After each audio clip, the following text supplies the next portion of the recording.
Hello, respected viewers. I'm George from Ireland. Thank you so much for watching my channel. So here with an apology to Prince Harry, I'm authorised on behalf of His Britannic Majesty King Charles III to apologise for the royal family, the entire United Kingdom, and indeed all the Commonwealth realms who have committed such grave acts of injustice against His Royal Highness Prince Harry, the Duke of Sussex, and indeed his gracious wife, her Duchess Meghan Markle, the Duchess of Sussex. Well, I mean, where do I start? How long do you have? This could go on forever. I apologize to His Royal Highness for the fact that he was born into the royal family. I apologize to him that he was so immensely privileged. I feel deeply sorry for him that he was born in a multi-millionaire family at the absolute apex of the social system. My heart bleeds for Prince Harry. How terrible it must have been to receive that money from the civil list, to get so many millions from the taxpayer down all through his life. People on minimum wage who had to subsidize him. Obviously, I don't feel sorry for them. I just feel sorry for Prince Harry. Prince Harry, who cares so much about healthcare and poverty. And I'm so glad that that money wasn't wasted on the National Health Service, that it went to Prince Harry instead. I'm so glad that that money wasn't squandered on the homeless. And I'm glad it was given to those who deserved it most, to Prince Harry, who deserved it by being born into it. And Prince Harry cares so deeply about the armed forces, and I'm delighted that money didn't go to the armed forces, that it went to Prince Harry instead, so he could pay for what really matters, a safari in Botswana or a night's carousing at a Mahiki nightclub and puking champagne all over the homeless people on the street afterwards. Yeah, I'm so glad that we didn't waste it. Prince Harry, who cares so passionately about the mental health of veterans, I'm really glad that taxpayers' money, it didn't go on mental health care for army veterans who are suffering post-traumatic stress disorder. It went on a really worthy cause, which is for someone who's already pampered and privileged to live a life of luxuriance. Green energy, which is, of course, so close to Prince Harry's heart. And I want to apologize to Prince Harry for the fact that he had to grow up in just several palaces. And I know he is the biggest victim of the world. I feel terribly sorry for him that his bedroom was a tiny bit smaller than his brother's. He really is someone who has suffered the most outrageous injustice. And I can see why this suppurates decades later. And I think really the only proportionate response was to write a book about how grievously he suffered if, as is allegedly true, his brother's bedroom was a tiny bit larger than his. It must be so terrible to be the second son. I mean, I don't know how anybody lives with it. You know, if you're the third child, well, I don't know how you'd actually manage to find the strength to keep on going. But Your Royal Highness, did you ever know that you're my hero? Because you suffered so grievously. I'm glad you don't waste your tears on those people who are born with HIV in Lesotho that you met through your charity Centre Bale. I mean, who cares about them? They're absolutely dirt poor, but they don't merit a moment's compassion. And I'm glad you don't give a single penny of your unearned fortune to such undeserving people, and you indeed spend it all on yourself. Anyway, I want to apologize to you for the mountains of toys you had, for having the most fashionable clothes, for having the very best of everything, of people cook and clean for you, people at your beck and call, being able to fly around the world, being able to go by helicopter and chauffeur-driven limousines. That really must have been terrible. And the fact that you got access to an army, to the army as a little boy, I mean, every child's dream, or little boy's dream anyway, in most cases. And it must have been terrible for you to get to meet all those celebrities, which most people would like to do when you're very small. And yes, I want to apologize to you that you got to go to an outstanding prep school, Ludgrove, and the fact that you got to eat, well, my God, you know, obviously better to be illiterate, although you almost are. And I want to apologize in it, and your elder brother got the Sword of Honor for the best cadet. On the face of it, the chance of that is 1 in 70. And would you believe it, 2 years later, guess who gets the Sword of Honor for being the best cadet in the cadet force? It goes to Harry. Astonishing. Well, isn't that a coincidence? 1 in 70 multiplied by 1 in 70. Just fancy that. What are the chances of that? Well, I'm sure you are the most deserving person, because you're always known for being so self-disciplined and really doing what you're told. So I want to apologize to you, Harry, for the bottom of my heart, because you've suffered so badly. And I want to apologize to you for the fact that you're awarded A-level grades that you didn't earn, because you agreed for your art teacher to cheat for you and to write your coursework for you, as you were caught saying on the recording, and she was, and that all came out in court. So I want to apologize to you for the fact that you got into Sandhurst despite your abysmal A-level grades. You got into the Royal Military Academy. I want to apologize to you because you suffered so much being taken by Sandhurst when they wouldn't have taken anybody else who'd been photoed wearing a swastika armband. They wouldn't take anybody else who had publicly acknowledged taking marijuana and cocaine by the age of 17. So I want to apologize to you for you being taken despite the fact you're a drug addict. I mean, they didn't make any special allowances. They didn't break their policy just because you were royal. They didn't break the rules to make your life easier because of your exalted familial status. No, regality was never an advantage. It was always a curse and never a blessing. Anyway, so I want to apologize to you for the fact that you went to Afghanistan, even though you desperately wanted to go. And of course, were evacuated as soon as it became public knowledge you're there because it's a risk to you. Wait a second, you were in a war zone. Of course you were in danger. People kill people every day. NATO soldiers were killed every day. NATO soldiers killed the Taliban. Well, what do you expect?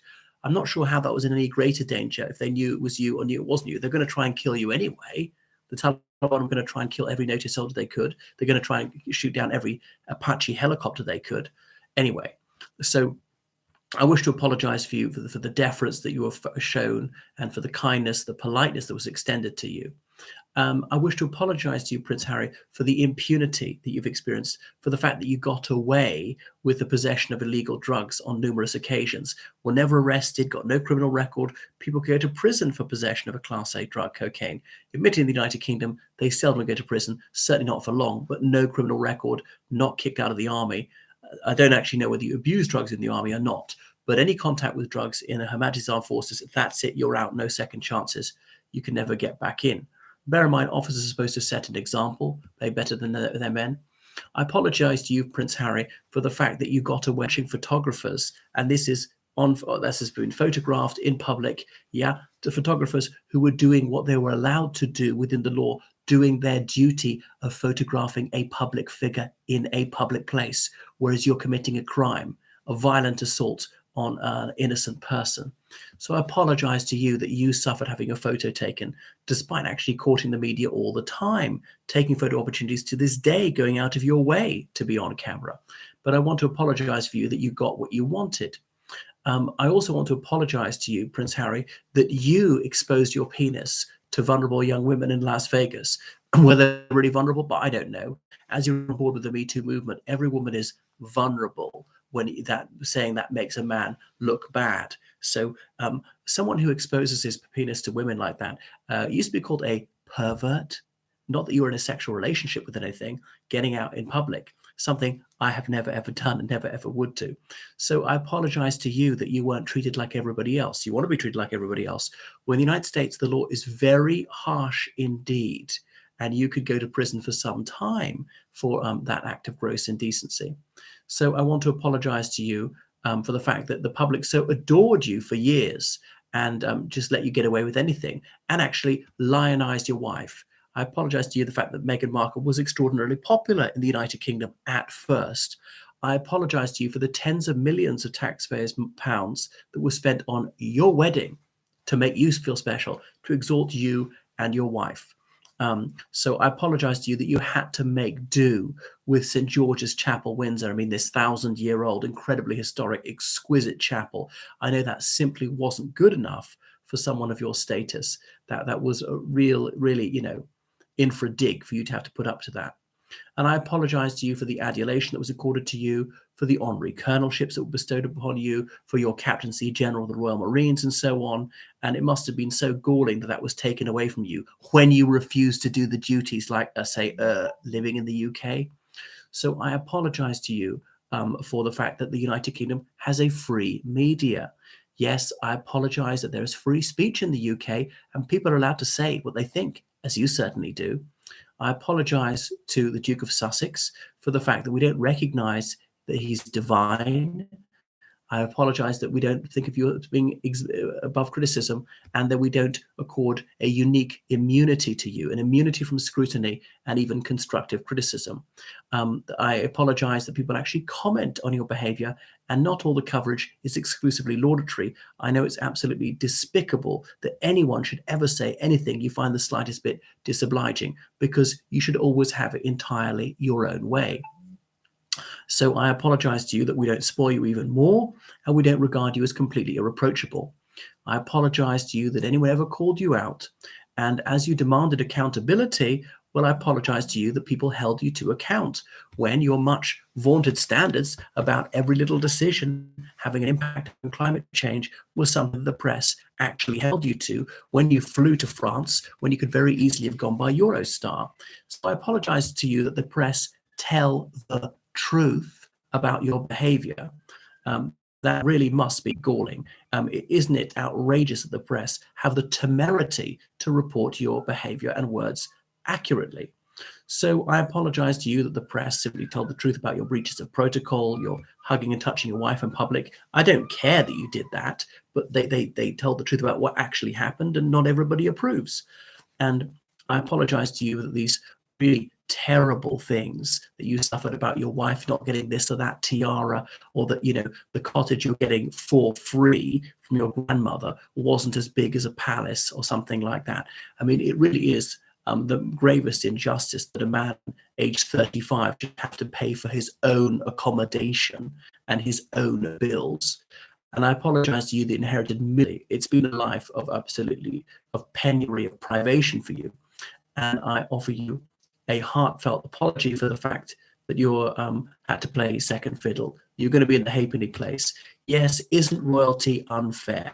Isn't it inegalitarian? Are you just waking up to that? I mean, you only got to be number 3 in the whole thing for quite a few years, as opposed to most people who are number 1 million and something. Anyway, Prince Harry. So, I mean, I apologize to you that anyone might think you're touchy, oversensitive, indeed a wimp, a whinge bag, a moaner. I apologize to you that anyone ever asked you to grow up and get over it and man up and develop a thick skin. So I apologize to you that you nurse a grudge and that you feel you owed an apology from people who treated you incredibly well, who pampered you, who did everything they could to make you feel happy. And I deeply apologize to you that, your wife's behavior has been reported accurately, and people have judged her for her grossly dishonest, egomaniacal, and spiteful behavior. And I apologize to you that, you made over 120 million pounds from trash talking your family. I apologize to you that, yours is the best-selling nonfiction book ever, which of course it would have been the best-selling nonfiction book even if you weren't a prince. I mean, anybody would pay £28 to read a book by an unemployed ex-army officer if he was not royal, wouldn't they? Well, thank you so much, Prince Harry, and I know you're a fan, so thank you for subscribing on Patreon and donating on PayPal. GeorgeCallahan79@gmail.com. Bye-bye.